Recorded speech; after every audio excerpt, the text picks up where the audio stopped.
I often challenge my students to write out in 2 words or in a very short phrase of some sort the biggest point that they make about some particular topic that we're addressing in critical and creative thought. And so if I had to put in 2 words the biggest thing that is bought through this group work for student learning outcomes, it would be qualitative change.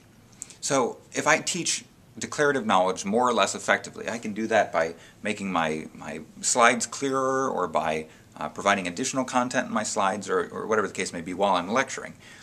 That's impressive. It's very important, and of course delivering more information and more knowledge to people is great. There's no reason to demonize that. But the thing about this is that I can choose to qualitatively change what students are learning and how they're learning it.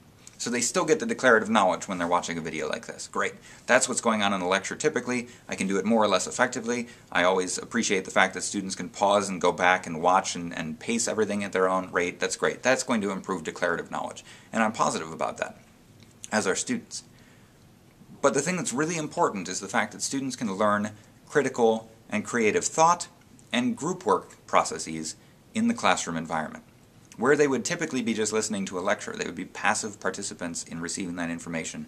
I'm teaching them, I'm helping them learn themselves how to think critically, how to think creatively. I'm seeing products of that. They're codifying products of that they can watch later. They're practicing their own presentation skills. They're practicing their ability to communicate with each other within groups, to assign roles and affect those roles. These are important things that are going to be beneficial to them when they go out into any working environment.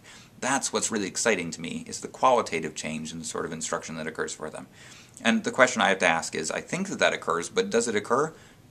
Yes, it does occur. As I observe students starting this process, even in a small amount of time in a classroom, the 200 student classroom to which I refer, starting and not being particularly facile in engaging in group processes or presenting out information, being nervous in front of a large group, and watching that develop among many students who change into many roles over the course of a month or so, very clearly those abilities unfold.